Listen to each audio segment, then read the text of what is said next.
A paz do Senhor Jesus a todos vocês. Graça e paz do Senhor Jesus Cristo. Abra a sua Bíblia na primeira carta de Pedro, no capítulo 4. E nós faremos a nossa leitura a partir do versículo 12, vamos até o 19. Primeira de Pedro, lá no finalzinho já do Novo Testamento. Capítulo 4, nós vamos do verso 12 ao 19. Que Deus nos dê graça. Que Deus nos dê graça para isso que falaremos hoje. Tem um chamado da parte de Deus para a sua vida hoje. Não sei quantos de vocês estão animados para ouvir um chamado da parte de Deus. Eu não sei quantos de vocês estão desejosos de responder positivamente a um chamado do Senhor hoje. 1 de Pedro, capítulo 4, verso 12 ao 19. Amados, não estranheis o fogo ardente que surge no meio de vós, destinado a provar-vos, como se alguma coisa extraordinária vos estivesse acontecendo.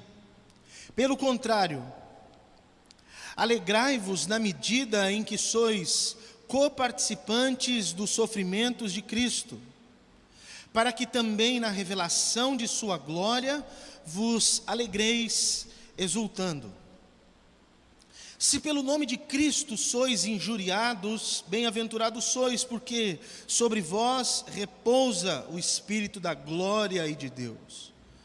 Não sofra, porém, nenhum de vós como assassino, ou ladrão, ou malfeitor, ou como quem se intromete em negócios de outrem.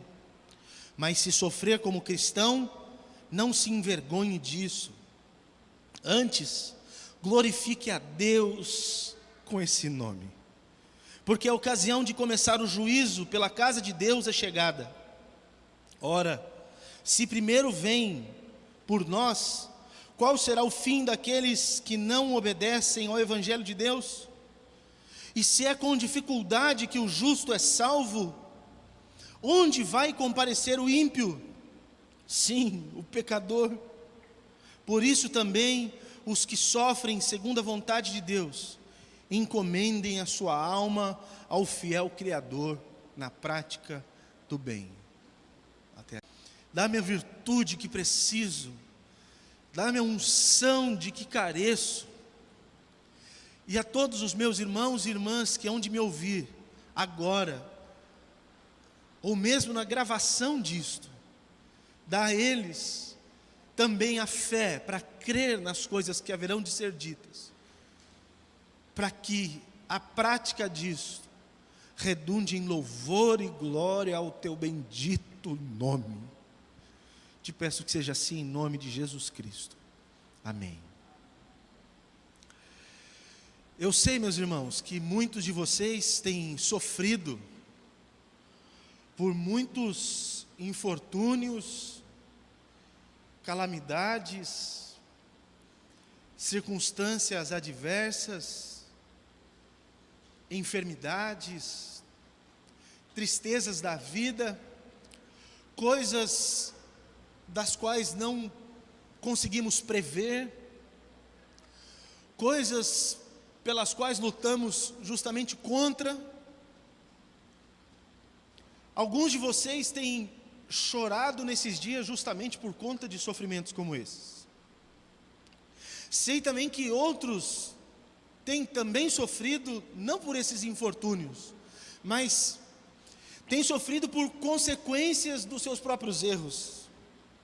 Têm sofrido porque têm colhido os frutos amargos dos seus próprios pecados.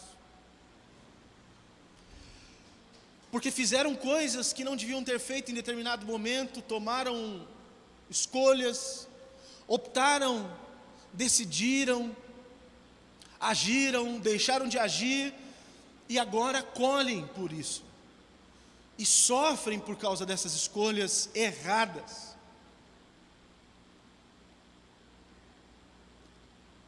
E eu sei que nenhum de nós gosta de sofrer. Eu sei que nós, se pudéssemos, escolheríamos a vida sem sofrimento. E a minha oração a vocês, e por cada um de vocês, é que Deus os livre desses sofrimentos, que Deus os livre dos infortúnios, que Deus os livre dos erros e dos pecados, para que vocês não colham desses frutos amargos. Mas por outro lado, há um tipo de sofrimento que não apenas não nos acontece por acaso ou por fatalidade. Há um tipo de erro de sofrimento que não devemos sequer evitar, não devemos fugir, pelo contrário, há um tipo de sofrimento que é um chamado da parte de Deus. E esse é o chamado que eu tenho para vocês, um chamado ao sofrimento. Poxa vida, pastor, é para isso mesmo que você está chamando, para a gente sofrer? Estou chamando vocês a sofrerem, conforme diz a palavra aqui no versículo 16 que nós lemos, sofrer como um cristão. Ou como diz lá no capítulo 3, no versículo 14, sofrer por causa da justiça. Se você for lendo toda a carta de Pedro, é sobre isso que ele está tratando com esses irmãos. É para isso que ele tem mandado essa carta a esses irmãos que estão espalhados por uma região grande ali da Ásia. Para que eles se preparassem, ficassem firmes, estivessem prontos, não apenas para suportar o sofrimento, mas para glorificar a Deus diante do sofrimento, e não apenas para suportar e glorificar a Deus diante do sofrimento, mas para abraçar com alegria tal sofrimento, porque esse sofrimento era a vontade de Deus para eles. Então abracem a vontade de Deus, e Deus os está chamando, Pedro está dizendo, Deus os está chamando para que vocês sofram, e esse é o mesmo chamado de Deus para nós agora. Deus nos está chamando para um sofrimento específico. Eu poderia citar aqui alguns casos que Pedro diz para os irmãos aqui, que poderia nos ser útil para nos guiar no pensamento do que se trata esse tipo de sofrimento. Capítulo 2, versículo 12, fala a respeito de sofrer por ser caluniado injustamente, mesmo fazendo o que é certo. Isso é sofrer como um cristão. Você é caluniado, não porque está fazendo o que é errado, mas é caluniado justamente porque está fazendo o que é certo. Sofrer como um cristão é sofrer por suportar com paciência o abuso de uma autoridade que está sobre você. Capítulo 2, do verso 18 ao 25. Sofrer como cristão, ou sofrer em nome da justiça, é sofrer para suportar com dignidade um casamento problemático até que ele seja transformado. Capítulo 3, do verso 1 ao verso 7. Porque o que Pedro fala para as esposas aqui, fala assim: esposas, submetam-se aos maridos de vocês. O que ele fala aqui, qualquer mulher aqui agora diria, não dá para fazer isso, Pedro. Ele fala: esposas, submetam-se ao marido de vocês, e lutem por esse homem que talvez nem sirva a Deus, nem conheça a Deus, sem falar nada, como Sara, que serviu ao seu marido, chamando-lhe de Senhor, porque essa mulher ganha o marido sem abrir a boca e sem falar nada, por temer a Deus. E depois fala para o homem: e você, homem, não use desse seu direito, nesse status quo da sociedade que você vive, de subjugar a sua mulher, mas trate-a levando em conta que ela é o vaso mais fraco, trate-a com a dignidade que ela merece, lembrando que se você não tratá-la como ela merece, as suas orações são impedidas. Você ora e Deus nem ouve a sua oração, e você é o sacerdote da tua casa, e como sacerdote, a sua oração tem que ser ouvida, para que as coisas aconteçam. E Pedro está dizendo: sofra como um cristão deve sofrer, com dignidade, até que tudo seja transformado.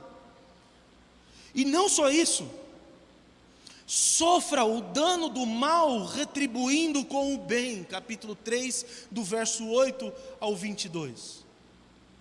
Ah, pastor, não dá para fazer isso aí. E aí eu quero dizer para vocês o porquê que não dá para fazer isso aqui. Por que é tão difícil considerar positivamente esse chamado ao sofrimento? Eu vou dar pelo menos 2 razões a vocês. A primeira delas, porque os crentes dessa geração têm uma fé muito superficial. E só são fiéis a Deus enquanto a vida cristã não exige qualquer sacrifício, desprendimento ou sofrimento.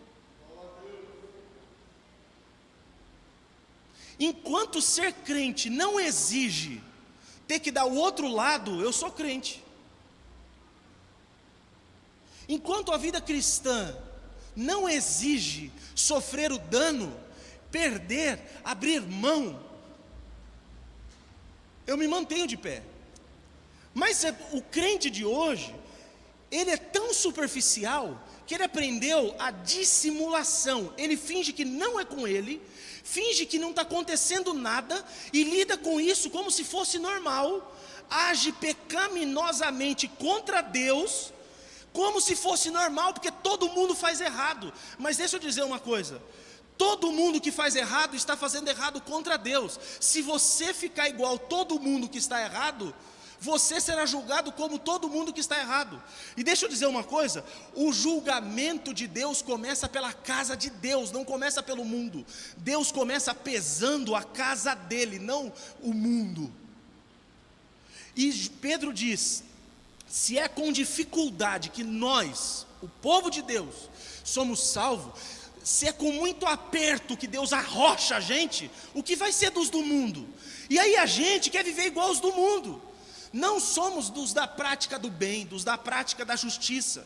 Nós achamos jeitinho para tudo, fazemos tudo do jeito que o mundo faz, porque pensamos que está certo. Nós não sofremos por amor a Deus, não sofremos como cristãos, não sofremos por causa do nome de Deus, não sofremos. Quando chega o momento de falar assim, não, para fazer isso tem que ser muito crente, a gente já fala isso, ah não, para fazer isso tem que ser muito crente, ah não, aqui para mim não dá. Se aqui para mim não dá, nada o resto dá, porque é aqui que prova quem é crente, não o resto. Deixa eu explicar uma coisa para vocês, o que está fácil não demonstra que você é crente, é daqui para frente que demonstra que você é crente. É onde rompe com o comum que demonstra que você é crente. É onde você precisa abrir mão e sofrer que demonstra que você é crente. Eu vou ler para vocês só esse pedacinho aqui de novo. Amados, não estranheis o fogo ardente que surge no meio de vós. Isso aqui tem 2 coisas acontecendo. Eu vou falar de uma delas daqui a pouquinho. Pedro está fazendo uma metáfora com um ourives, um homem que pega um ouro e purifica o ouro, mas ele também está fazendo uma alusão a uma coisa que estava acontecendo no tempo de Nero. O Nero estava usando como lâmpada do seu jardim cristãos. Ele pegava cristãos, amarrava em tochas, colocava fogo nos cristãos, iluminava o seu jardim desse jeito. Era essa a paga dos cristãos serem cristãos, de gente não negar a fé, de gente ser honesta, de gente não abrir mão do seu Deus naquele tempo. E agora nenhum de vocês está morrendo por causa da fé, mas perde lucro no serviço, perde oportunidade de relacionamento, perde pequenas coisas, e vocês não têm coragem de fazer isso. O que vai ser quando chegar o momento das coisas apertarem demais para a gente? Porque o mundo está fácil. E se no meio dessa facilidade toda, nós não podemos sofrer o tantinho assim que nos é exigido, o que será quando do mundo for exigido de fato? O que será exigido, gente?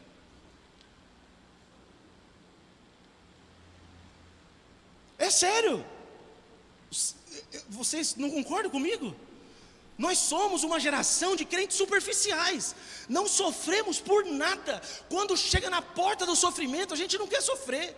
É assim, alguém me ofende, eu não posso perdoar, porque o que essa pessoa fez é demais para mim. Alguém deve para mim, eu tenho que ir lá, arrebentar com essa pessoa para cobrar. A nossa vida está igualzinha do ímpio, não muda nada, nada, nada. Nós não sofremos. E o chamado aqui é o sofrimento. Mas nós não podemos, porque a nossa vida está superficial. E nós somos fiéis a Deus, enquanto a vida não exige sacrifício. Você quer ver eu dar um exemplo que é o mais idiota? Eu vou usar o mais idiota para não colocar nenhum outro. Eu vou colocar uma coisa que pesa na vida do crente e é o mais idiota que eu descobri. O Tony está aqui, é o mestre dos magos nessa questão e pode nos ajudar. Dízimo é a coisa mais idiota que tem. Não vou dar o dízimo porque eu não sei, porque esse mês pode pesar para mim. Pode pesar para mim. Você não entendeu nada. Dízimo não é questão de pesar, de ter, de não ter. Dízimo é questão de o que é meu e o que não é meu. Minha adoração a Deus. Quem me sustenta e o que é fruto do que é minha força. Não tem nada a ver com o que eu posso e o que eu não posso, o que dá e o que não dá com o meu salário, não tem nada a ver com isso. Se você faz as contas do dízimo com o que dá e o que não dá do meu salário, você não entendeu nada. Não entendeu nada. Então é melhor que você nunca dê o dízimo, porque você não entendeu nada. Quem faz conta para dar dízimo? Eu nunca vou esquecer um dia com o irmão, um dia deu o dízimo na igreja, que a gente fazia parte lá da igreja de Nova Odessa. Um dia o irmão deu o dízimo e falou para o irmão da tesouraria assim: você pode dar o troco?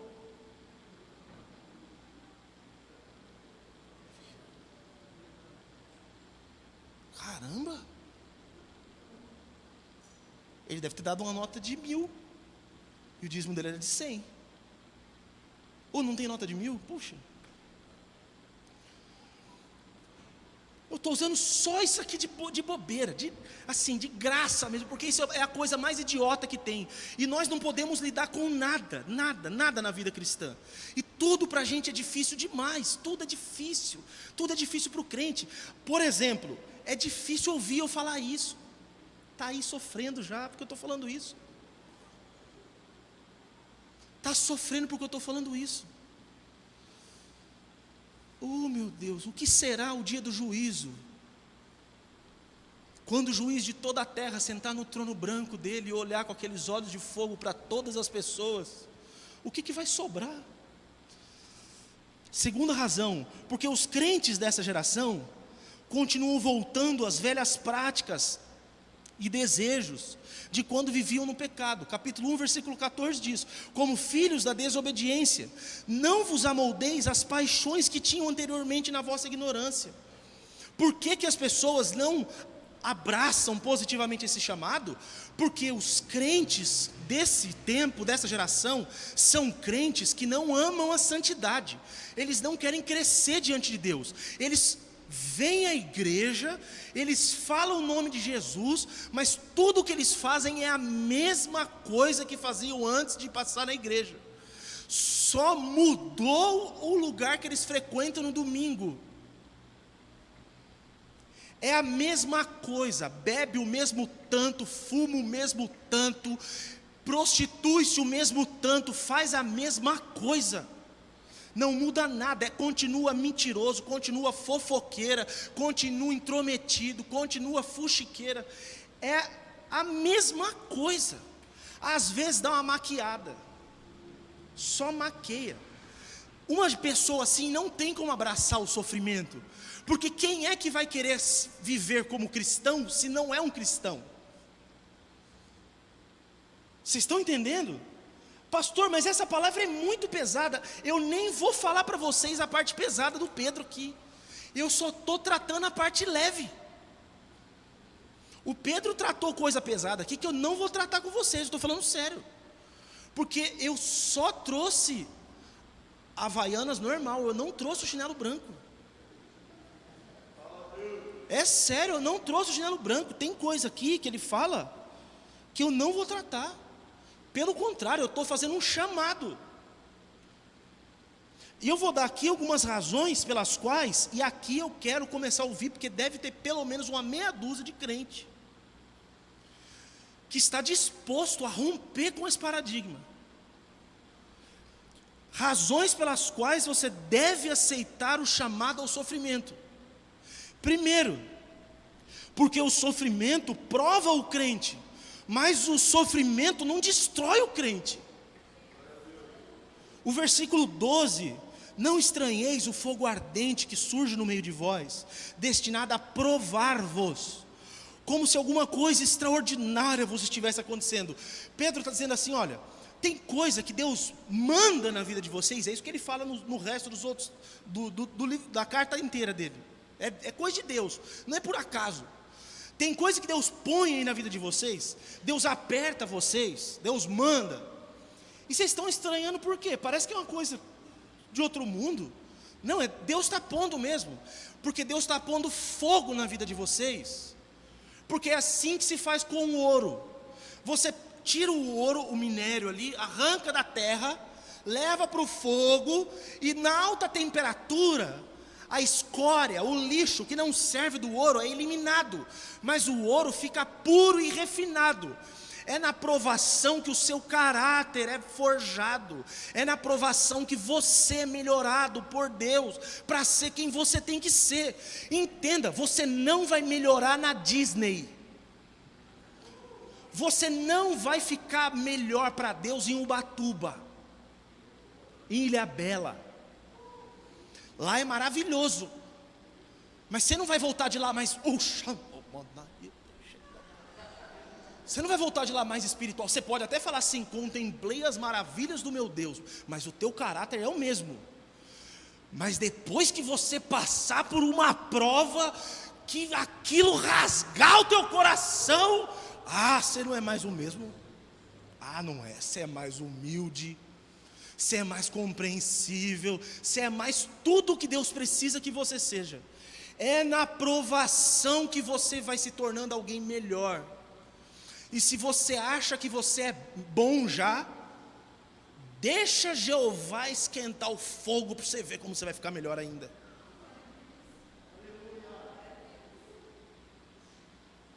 Não, pastor, eu prefiro ficar de boa, porque eu acho que eu não preciso. Tudo bem, não precisa. Os que não passam por este fogo, tem 1 segundo esperando. Fique à vontade. Quem lê, entenda. O fogo destrói só a escória, purifica o ouro. Você precisa entender isso. A provação não vai acabar com você. Eu sei que é essa impressão que dá. Quantos aqui passaram ou estão passando por uma prova, sabe que foi Deus que pôs, e sabe que está sendo forjado por Deus aqui? Levanta a mão. Não dá aquela impressãozinha assim, que você fala assim: não vai dar para passar? Não dá essa impressão? Não vou aguentar.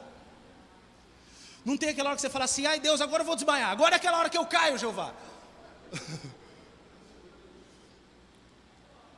É agora que não dá.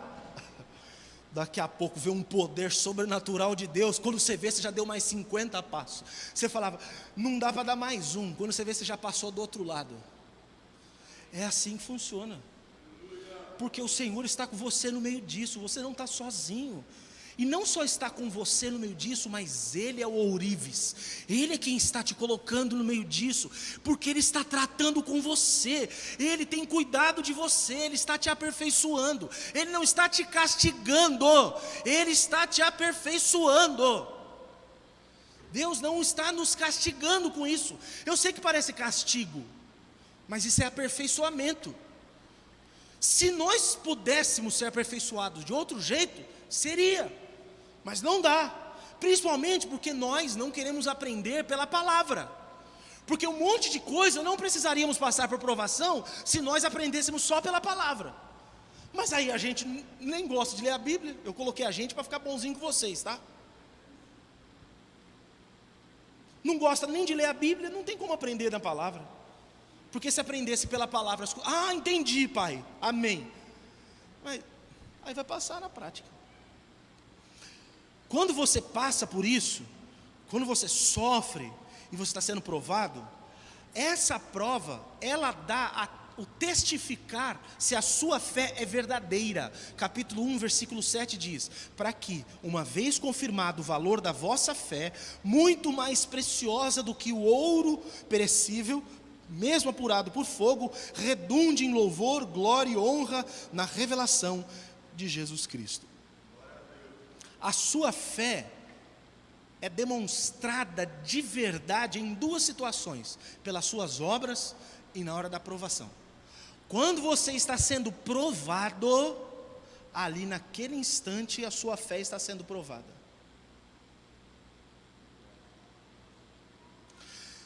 Tinha um cântico que cantava antigamente, falava: cada vez que a minha fé é provada, tu me dás a chance de crescer um pouco mais.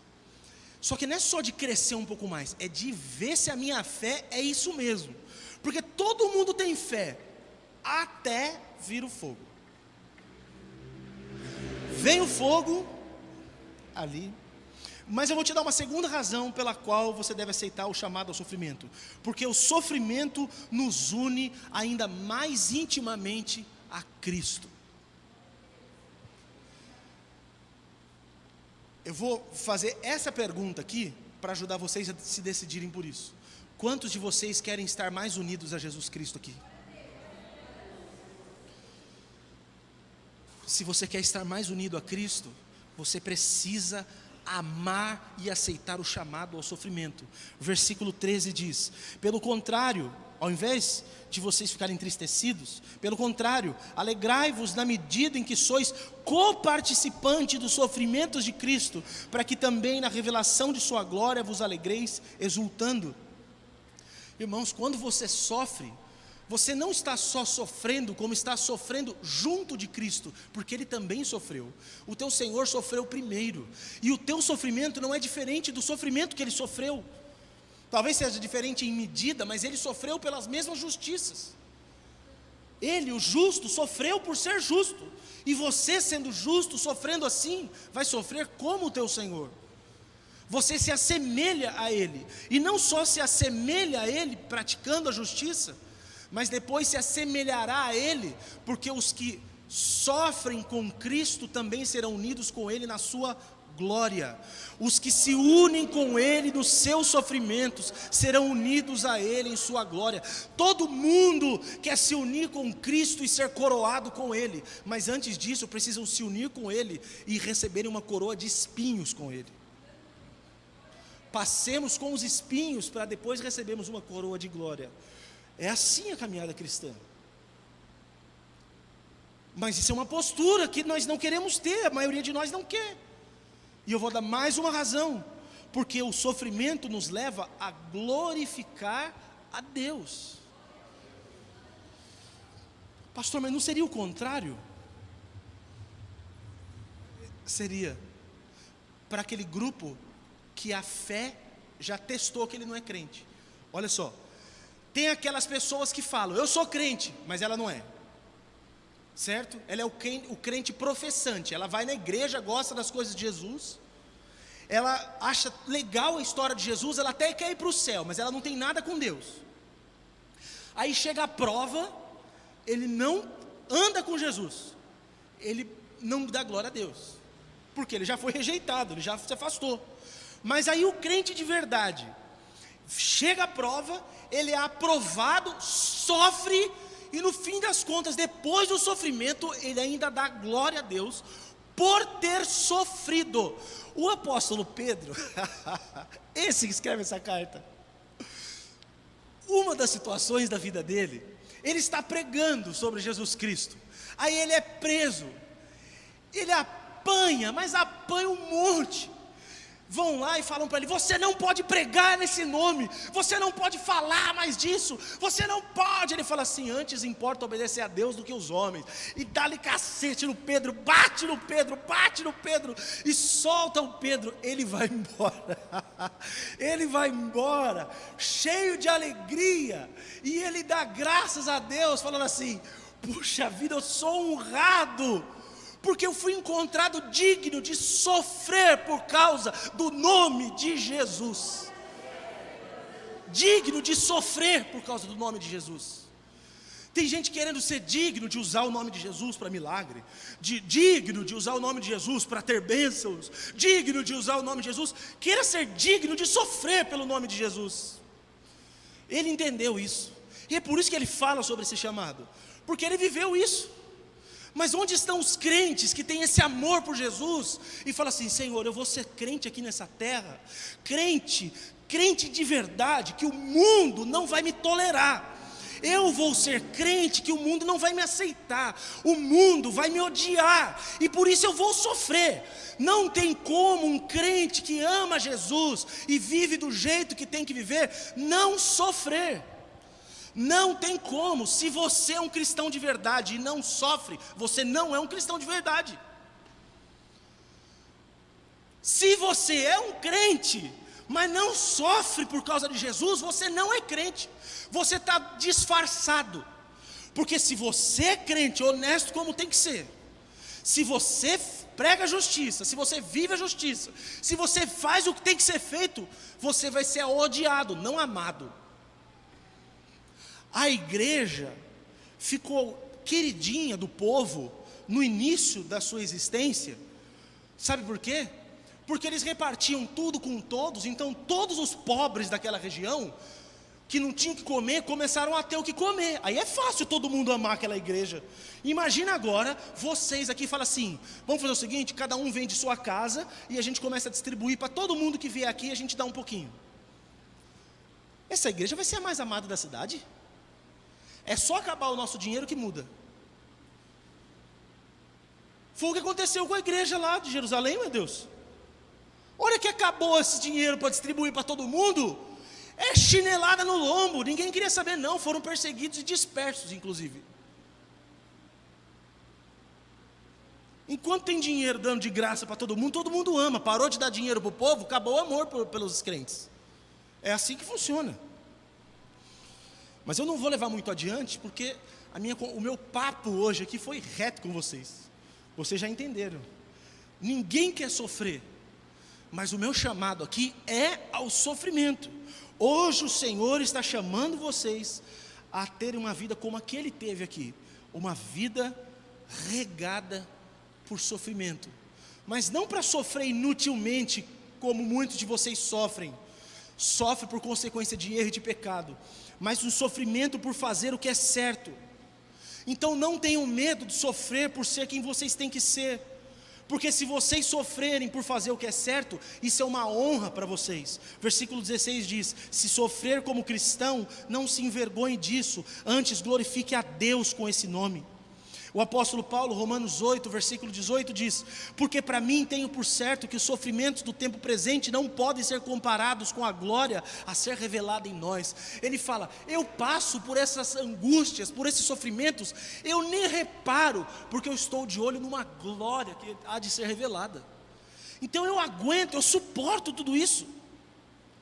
Quando você estiver vivendo como você tem que viver, e você começar a sofrer e ser perseguido, você não se esqueça, o teu Senhor sofreu antes de você, e muito mais do que você. Ele carregou a cruz pesada, Ele sorveu até a última gota o cálice da ira de Deus. Ele sim sofreu tudo o que tinha para sofrer. O que a gente sofre não é nada, é só o sofrimento contra um mundo iníquo. São justos dentro de uma Babilônia, é isso. Nós somos justos dentro de uma Babilônia, e não tem como não sofrer por isso. Então eu quero chamar o coração de vocês, a que vocês percam se for necessário, que vocês chorem se for preciso, que vocês abram mão das coisas, que vocês sofram, que vocês deixem para lá, porque nenhuma das coisas deste mundo são mais importantes do que a comunhão de vocês com o Senhor de vocês. Nada é mais importante do que viver com o Senhor de vocês. E a comunhão com o Senhor implica em um padrão de vida que não é o padrão de vida que a geração de hoje tem vivido. Uma vida mais ou menos. Sou crente até onde convém. Sou crente até aqui. Daqui para... não, mas daqui para cá... aí é muito, pastor. Vocês não são chamados para isso. De vocês se espera mais. O Senhor os está chamando para o sofrimento. Pastor, e agora? Como é que faz? O que a gente faz? Como que a gente vai viver com isso daqui para frente? Vocês vão ser crentes. O relacionamento de vocês com a sociedade vai ser diferente daqui para frente. Vocês vão perder oportunidades. Vocês vão abrir mão de oportunidades. Portas vão se fechar diante de vocês. Pessoas vão deixar vocês. Vocês vão perder dinheiro. Amigos não vão gostar mais de vocês.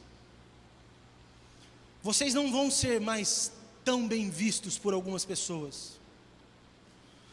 Vocês não vão ser queridinhos de certos grupos. Vocês não vão conseguir fazer mais parte de certos grupos. Vocês não vão frequentar mais certas rodas. Vocês não serão mais como vocês eram. Pastor, você não está chamando a gente para uma vida um pouquinho mais radical, não? Não, um pouquinho mais não. Totalmente. Totalmente radical, nada menos que isso. Ou é tudo para Cristo, ou não é nada. Ou a Cristo seja toda a glória, ou nenhuma glória vai ser dada a Ele. Ou Ele recebe tudo, ou Ele não terá nada. Ou Ele é o Senhor da tua vida, ou Ele não é nada. E a tua vida não é um pedaço. Você não vai dividir o teu coração, um pedaço para Ele, um pedaço para qualquer coisa. E aqui, como Josué, eu coloco diante de vocês a bênção e a maldição. E vocês escolhem para onde vocês querem. Vocês escolhem quem vocês querem servir. Eu posso falar para vocês que eu e minha casa serviremos ao Senhor. Nós estamos indo para uma vida que não é mais ou menos. Alguns de vocês querem ficar numa vida mais ou menos. Vocês vão ficar muito incomodados com a gente aqui dessa igreja. Vocês vão ficar chateados com a gente. Vai ficar bravo comigo. Eu vou soltar sua mão e vou andar para frente. Você quer vir comigo, eu te carrego no colo. Mas você quer ficar para trás, você larga da minha mão, que eu não vou arrastar a mala no caminho.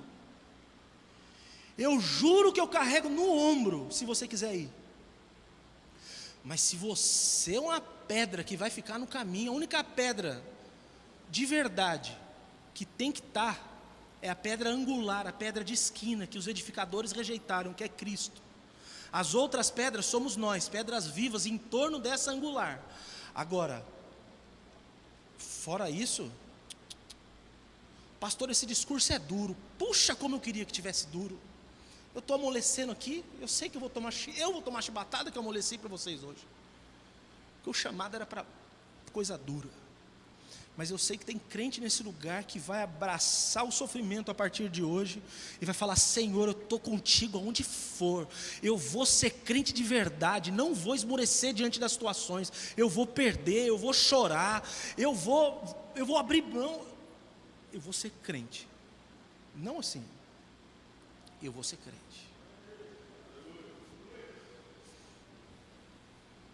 Será que alguém aqui ainda quer isso? Pode dizer glória a Deus? Vai ser fácil isso, gente? Mas isso vai glorificar a Deus? Então vale ou não vale?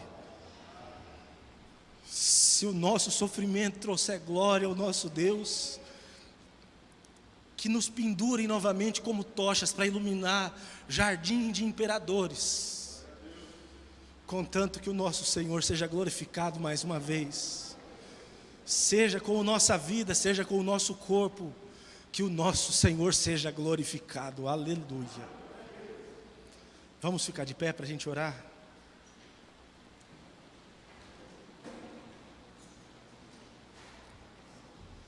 Pastor, você está pregando isso, você está sentindo que é o fim? Você está sentindo que está se aproximando o fim dos tempos, pastor? Eu estou sentindo não, Jesus falou. Está aí. Se há 2000 anos ele estava às portas, Agora ele está com a mão na maçaneta. Qualquer hora, de sopetão, como um ladrão, ele escancara essa porta e chega o nosso Senhor com os seus anjos em glória. Aleluia. Eu quero orar com vocês, porque eu sei que essa decisão é uma decisão que não é fácil. Isso se chama decidir por ser crente.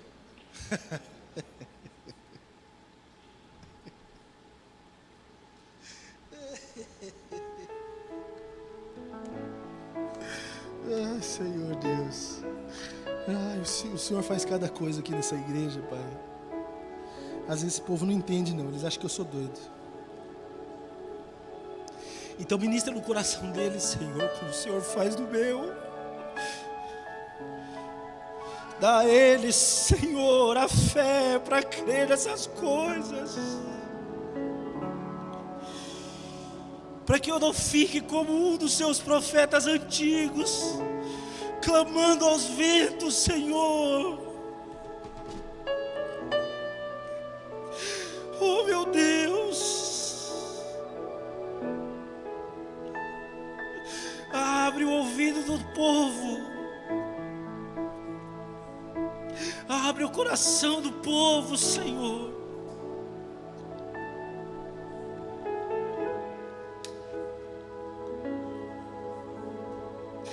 Deixa eu ser profeta de vida para eles, não de juízo. Não faz isso comigo nem com eles. Oh Deus, em nome de Jesus, em nome de Jesus, não faz isso, Senhor, eu não vou suportar.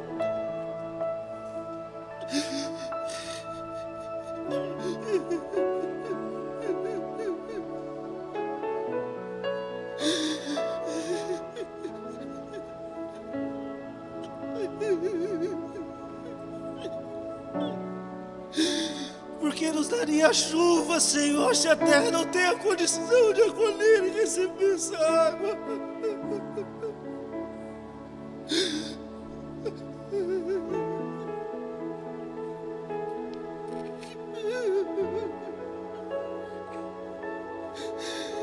Oh Senhor, oh Senhor.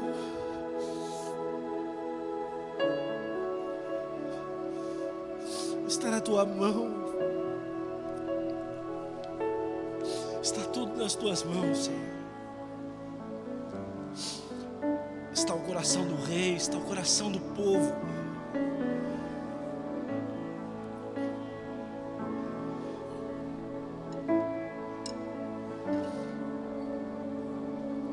Quando foi da tua vontade, Jesus pregou e o povo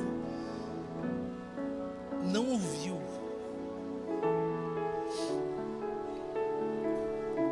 Mas quando o Senhor quis, o Pedro mal abriu a boca e 3.000 se converteram, Senhor. Ele nem usou de sabedoria alguma, nada, foi o teu Espírito que fez. O Senhor não depende de mim, não depende de ninguém aqui. Oh Deus,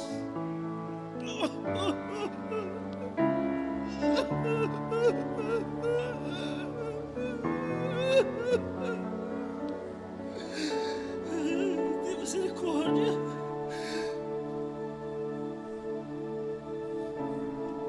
Salva o teu povo e exalta o teu nome, Senhor. Faz um povo santo para ti nessa terra. Nós estamos no meio de uma geração corrompida, entregue a prazeres, vivendo como se nunca houvessem falado de ti. Mas e daí, Senhor, e daí nós temos ouvido o teu nome? E eu estou implorando, Senhor, em nome de Jesus, que não seja assim com esse povo. Abre-lhe os ouvidos, abre-lhe os corações, para que não apenas ouçam, não apenas se divirtam enquanto eu falo. Eu não sou um animador de auditório, eu não sou um comediante.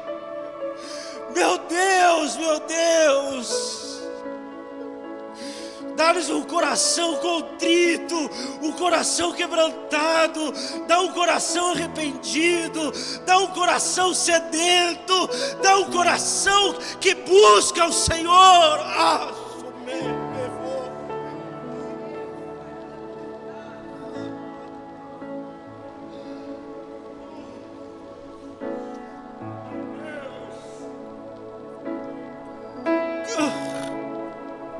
Senão tudo é inútil, tudo é inútil. Não é a tua palavra como o martelo que esmiuça a penha, Senhor. Não é o teu evangelho, esse rio que vem produzindo vida e quando deságua no mar morto gera vida. Então, Senhor, ei,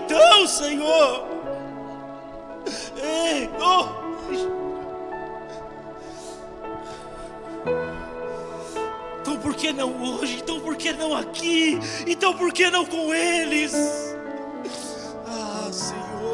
Senhor,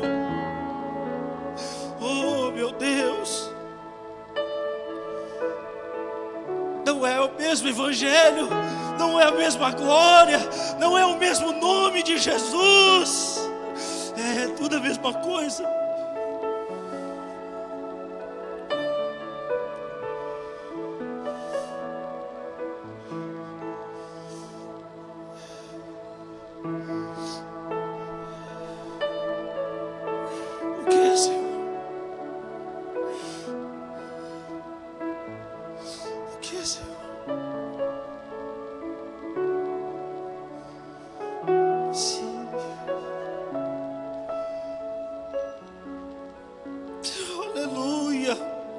Aleluia. O Senhor diz: me invoquem, clamem a mim, e eu hei de responder a vocês. Invoquem o meu nome neste lugar, invoquem o meu nome, clamem por misericórdia, clamem agora, porque é tempo de graça, clamem por mim, invoquem o meu nome neste lugar, invoquem, arrependam-se dos seus maus caminhos, invoquem o meu nome, porque eu estou aqui para perdoar-lhes os pecados. Invoquem o meu nome, perdoar-lhes-ei os pecados, virei sobre vós com graça indizível, com o meu espírito abundantemente. Aleluia.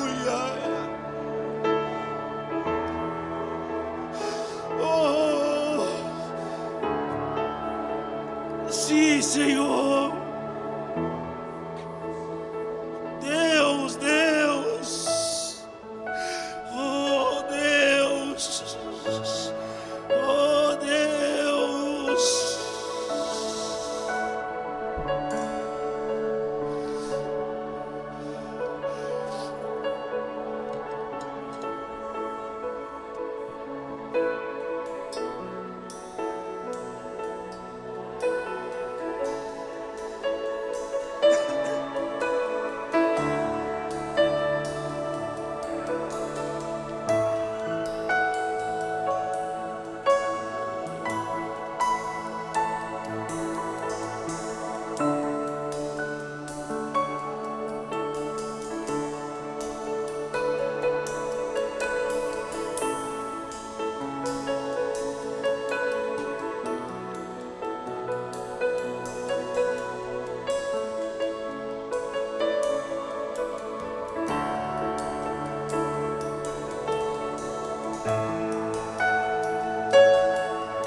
Abençoa o teu povo, Senhor, com a tua graça. Despede-os da tua bênção, Senhor.